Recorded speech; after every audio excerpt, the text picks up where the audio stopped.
everyone, I'm Madonna Guy, naturopath. This is Linda Hoggard. Sorry, she's cracking me up. Oh, well, so Linda's been a consultant to BROC ON Australia for a number of years, and it's very exciting, the changes that are happening at the moment. Absolutely. Yep.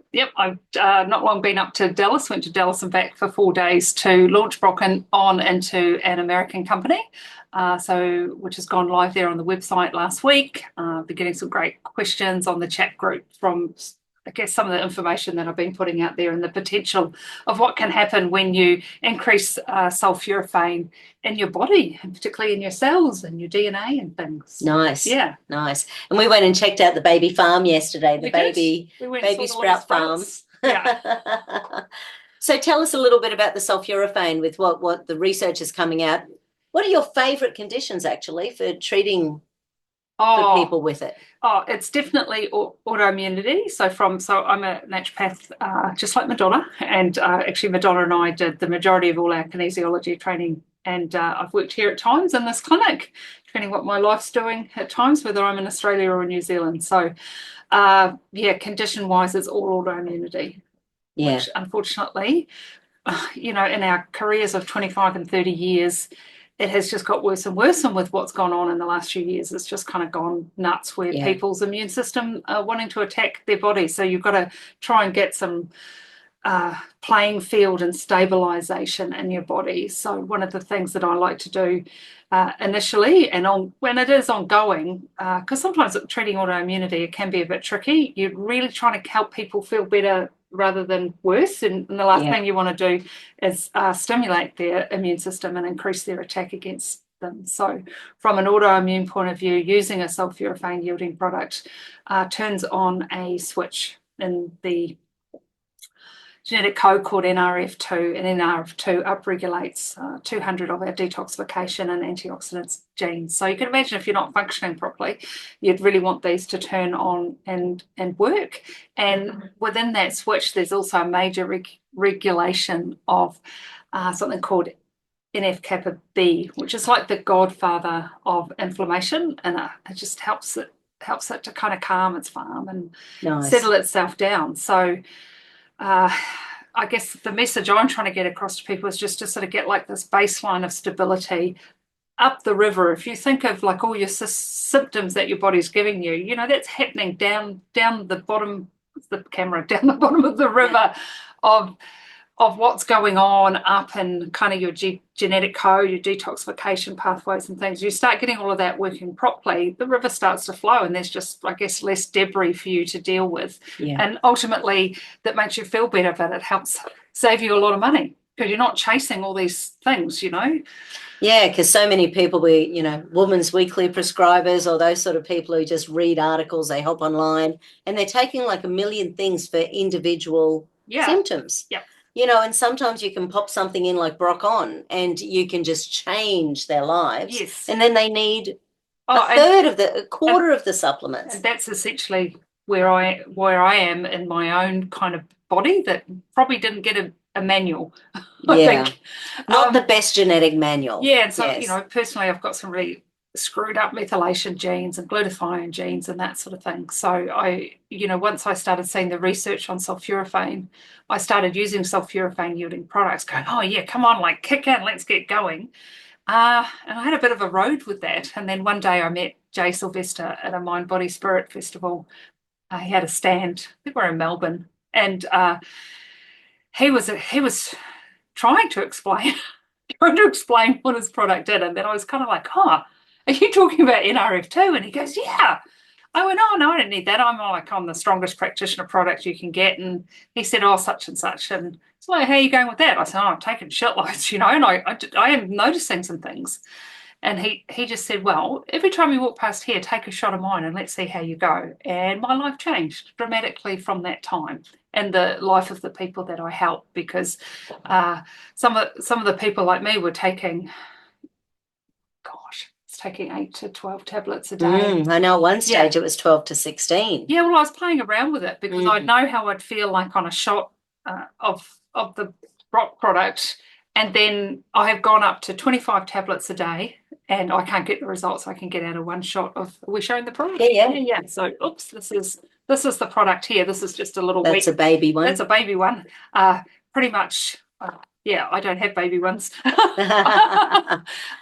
They come in a box of 30 sachets with the little bottle, and pretty much it's 1 sachet a day. I was being asked the other day, when would you take more?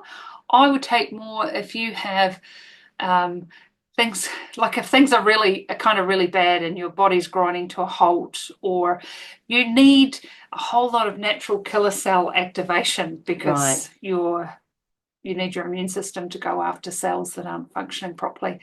And the other time that I take extra is just before my menstrual cycle, because one of those things that gets turned on is a detox pathway called quinone oxidase. That's part of how we detoxify estrogen. So there's a lot going on coming into our menstrual cycle. It's got a lot to do with the difference between progesterone and estrogen. You know, the more you can get these to come together, build up your estrogen, build up your progesterone, have good estrogen, the less symptoms you have. But with estrogen, we've got a few different types, and one in particular is crappy, and it puts a lot of stress on your liver to clear it, and it creates a lot of hormonal symptoms that women experience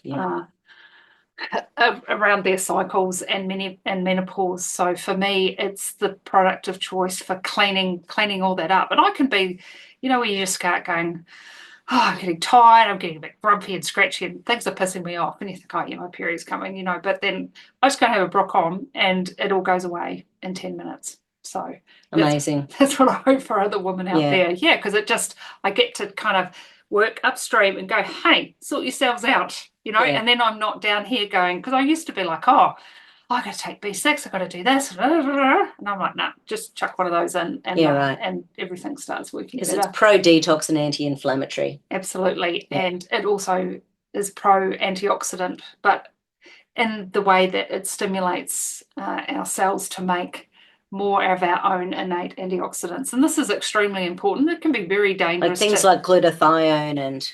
Yep. Because these antioxidants that our body makes, they work, you know, like there's that chart, and you'll see such and such, it's got a value of 300 or 6,000. Our innate antioxidants, I think from memory, up in like 50, 60, 80,000.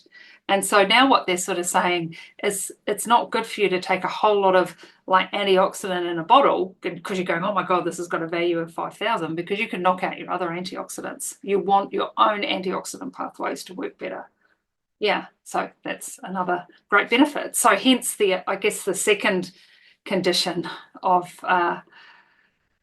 that it would be a no-brainer all the time is chronic fatigue. Yeah. Because chronic fatigue has so many drivers. It's really important that you find the driver of your chronic fatigue, but a lot of the time it's oxidative stress. So if you exercise and you get tighter, that's all signs of oxidative stress, as your mitochondria are using oxygen with your fuel to try and create energy.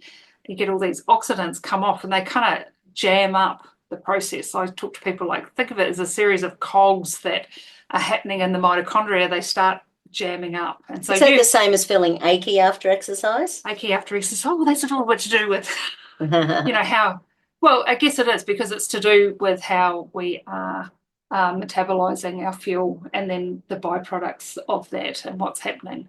So the more that we can chuff that along and get that happening. So from an oxidative stress point of view, getting your own antioxidants working properly. It's common for people with chronic fatigue that they don't deal with heavy metals and chemical sensitivities at all well. And I guess that's been a big part of my history. I've had medically diagnosed mercury and copper poisoning. And a big part of why that happened, I had an increased exposure from being in the preventative dentistry program in New Zealand as a child, which meant they filled your teeth with amalgam fillings, whether you had fillings or not. Yeah. And so with my genetics, I went into chronic fatigue with it. So a big part of my maintenance is keeping my glutathione going. So like Madonna, I muscle test everything, and providing I'm on my BROC ON, I never test to needing extra glutathione, and everything, needs to look after itself. So I guess by not taking kind of glutathione, just that alone pays for the BROC ON. Yeah, exactly. And that's a sort of thing, because a lot of people, because even things like mood regulation with this, because a lot of our scratchiness can be because of an inflamed brain. Oh, inflamed. Yeah, the brains are inflamed. So people spend a lot of money on nutrition for their brain as well. Yeah, which is it. Or drugs, so yeah. Yeah. I mean, I'm often reminding people that the brain weighs 5% of the body, but it uses 30% of the nutrition. And people might talk to me about another product we might do a video on, and they go, well, people's brains are so good on it. Why is that? And I go, well, it's really nutritious. It's got a really good mood enhancer in it, and it's healing, and it's extremely anti-inflammatory. Because the brain gets on fire and it gets inflamed. Yeah. That was one of the best Jeff Bland seminars we ever went to.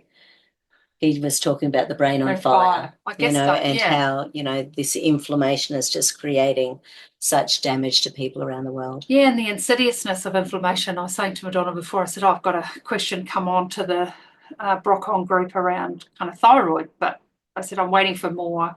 Like, is it an autoimmune thyroid, or is it just my thyroid appears sluggish? Because sometimes people, their metabolism's poor and they go, there must be something wrong with my thyroid, but the levels are testing okay. And I was reminding her from another seminar that when we were learning about NF-kappa B, that NF-kappa B hooks into the genetic code where the thyroid hormone's meant to hook in. So you've got thyroid hormone, but it can't come in and activate and provide the messages it's trying to provide.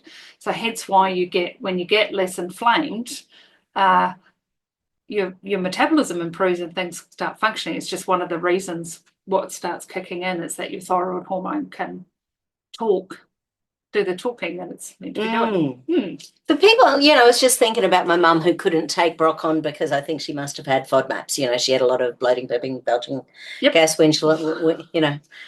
flatulence, all sorts of funny things. I wonder about diluting it in a dose for the whole day rather than just having it in our little thing. And shot. I have had people just, because it comes in a sachet, so you can cut it and just put a quarter of a sachet in, put it in the bottle, drink it, just put a close peg on it. And then, yes. Yeah, keep, because that was another question I had this morning. And when I got to asking the person who asked the questions for some more information, she's told me that the person in mind had gallbladder surgery, and ever since then she hasn't been able to eat kind of broccoli and things and is concerned about this. And I said, well, just give her a couple of sachets, but just get her to start taking one sachet a bit by bit, take it kind of with food so her digestive processes are activated, and possibly even use a supplement for digestive support. Yeah, good thinking. So that's what you can do and see and try it. I've never found a product that everybody can take. No. Yeah. No. Definitely not. Yeah, but it is a product that I find universally acceptable, and most people are getting along with the flavour. It's got some natural pineapple in it that has an activating effect as well, and it's got and hibiscus, the indigenous hibiscus from Australia.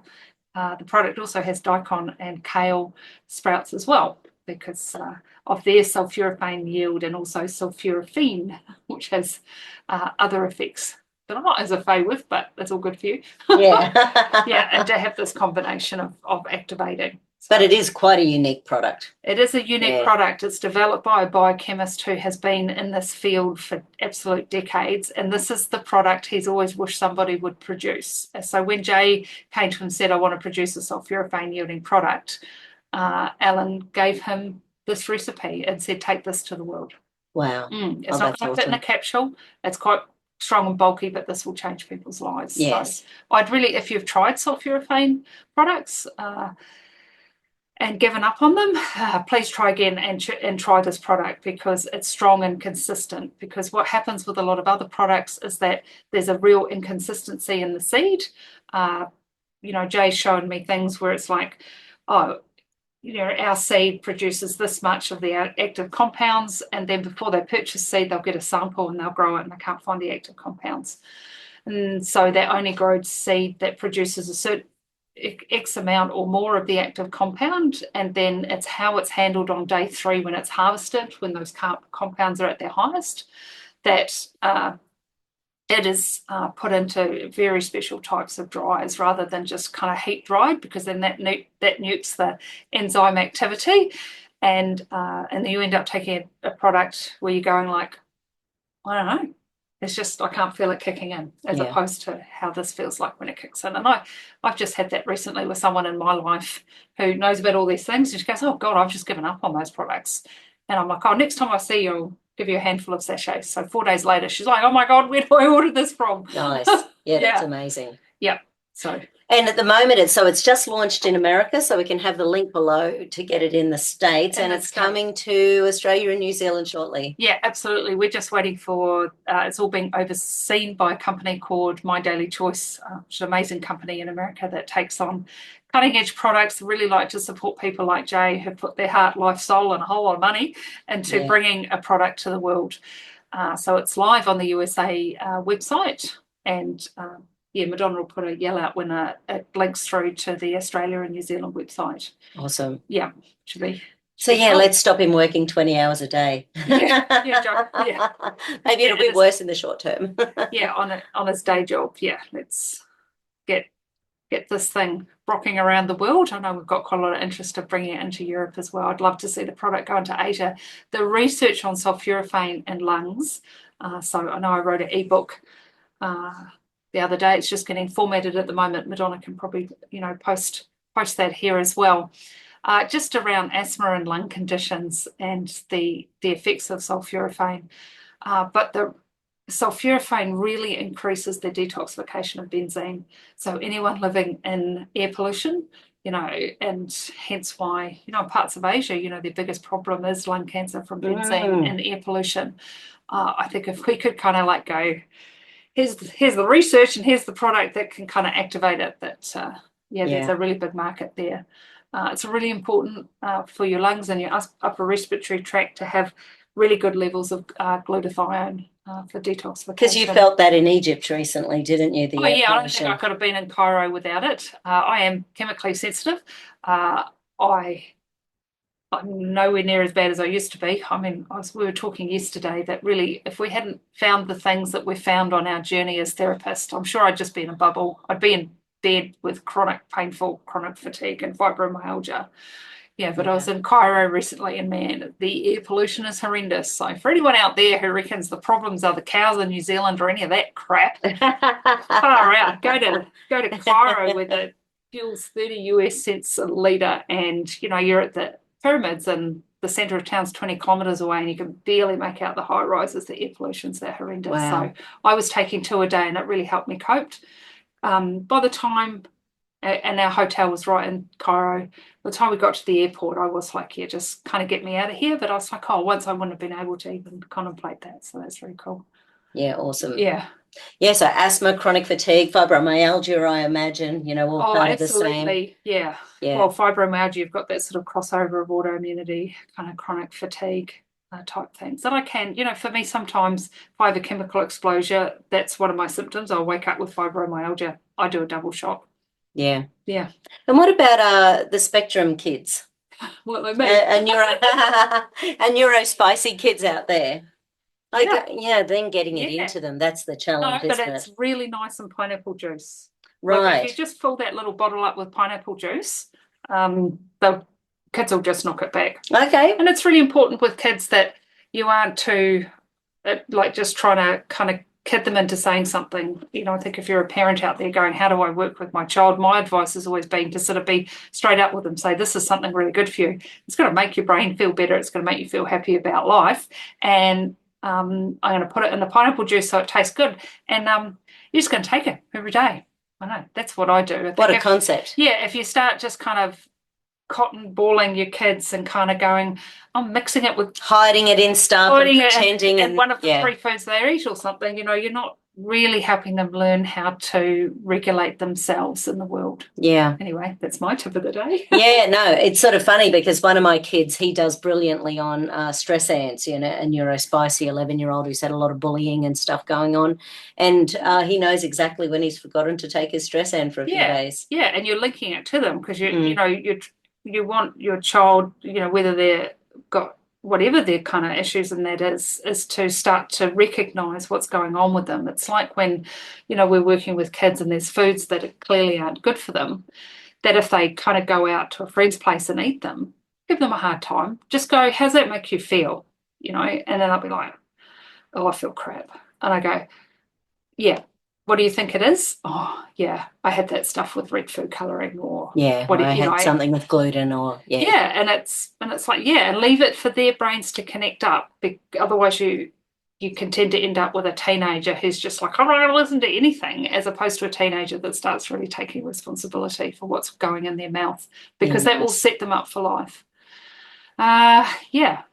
Awesome. We were talking about something. We started with no, that's all good. No. It's sort of the neurospicy kits. Oh, it's that same thing around brain inflammation and methylation. You know, a lot of neurological glitches are there because of underlying methylation issues, and how that then affects kind of, I guess, serotonin production. It's, you know, it's a big heap of pathways that kind of can go wrong. So I know I've been working with someone in America who talks about her 3-year-old along these lines, and I'm like, start giving him a quarter of a shot, because the products really helped her.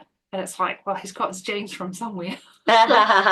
So just, you know, he's only wee, so I said, just see a quarter of a shot and she can see a huge difference, because the role, you know, when we're not methylating in our nervous system properly, our nervous system is not happy. So BROC ON, I'll have the links below. Cool. Awesome. So exciting. Australia, New Zealand soon. Yep, sometime soon. Cool. Cheers, everyone. Bye. Bye.